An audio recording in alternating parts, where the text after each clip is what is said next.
Microsoft just launched another in-house chip, and when I saw that, I started digging.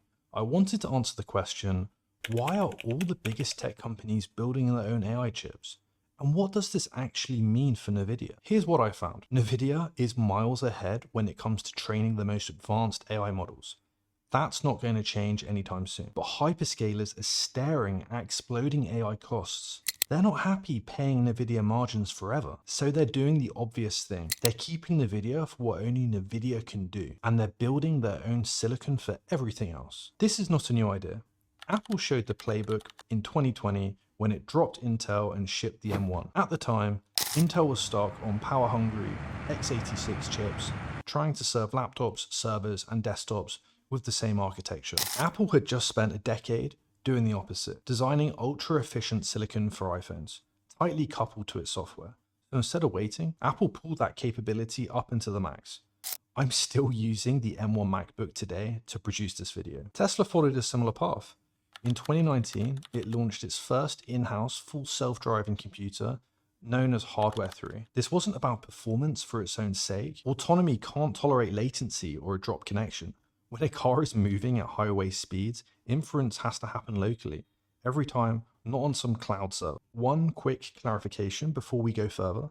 These companies are not building chip factories. They design the silicon in-house, then they send those designs to foundries like TSMC to manufacture them on advanced nodes.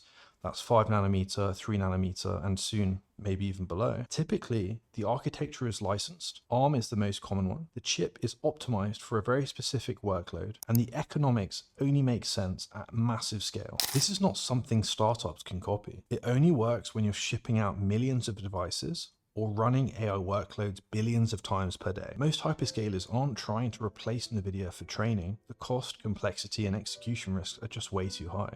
Training is expensive, complex, and bursty. Nvidia still owns it. Inference is the difference. It's always on, latency sensitive, and embedded into every product interaction. As models scale, inference doesn't get cheaper. It gets more memory hungry, more persistent, and far more expensive at volume. Here's the key. Nvidia doesn't need to own all inference.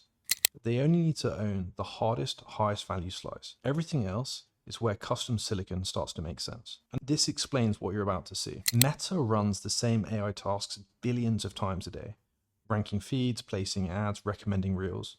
That workload is incredibly repetitive and perfect for custom silicon. Meta designed its own chip called the MTIA, the Meta Training and Inference Accelerator. It's an ultra-efficient inference-focused chip, optimized to run their own models cheaper and at massive scale. I've already done a full video on Meta recently, so if you want a deep dive, check that one out after this. It's one of my top picks in the Mag 7 right now. Now Microsoft, which is where this video started. Microsoft's MTIA 200 chip exists to solve a very specific problem. Copilot is expensive.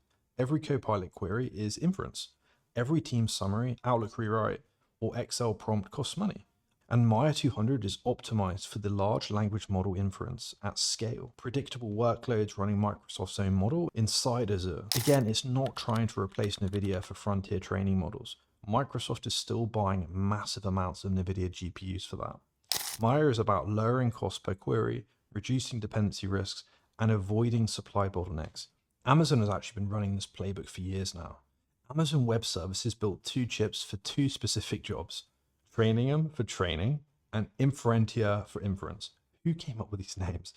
Both are designed to be good enough, cheaper, and deeply integrated into AWS. If AWS can offer customers a capable AI instance at meaningfully lower costs, it protects cloud margins while keeping AI workloads locked inside AWS. Cost control at cloud scale, basically. Google was actually one of the earliest movers here, long before that became even fashionable. Their TPUs now power search rankings, ads, Gemini, and a large part of the Google Cloud AI. Google didn't build TPUs to sell chips. They built them to make AI economically viable at a Google scale. Google designed the entire stack together. That includes hardware, compilers, frameworks, and workloads. The TPUs actually work incredibly well inside Google, but don't really compete head-to-head with Nvidia in the open market. And a quick word on AMD. AMD absolutely wants to beat Nvidia. No serious competitor aims for second place forever. But right now, AMD isn't trying to out Nvidia at the frontier, because that's not the smartest battle to fight today, right? Nvidia's real moat isn't just the hardware, it's software, tooling, and a developer ecosystem that's been compounding for over a decade.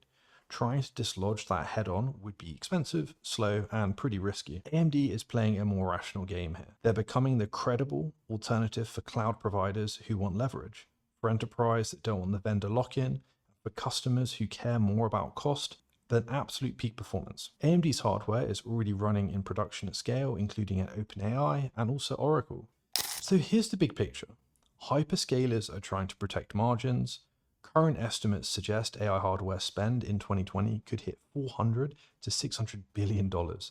At that scale, even small improvements in cost per inference matters enormously. These companies are willing to hire silicon teams, design their own chips, and vertically integrate part of that stack. Not to kill Nvidia, to make sure Nvidia never owns all of their economics. These companies aren't experimenting, they're committing. AI is no longer a feature, it's infrastructure. I've done a recent video on Meta and Amazon. Those are actually my two favorite Mag 7 setups heading into 2026, so feel free to check those out. Do you think custom chips create long-term divergence and capabilities? Or do we just end up with quieter, more fragmented AI stacks? Thank you so much for watching, and I'll see you in the next one.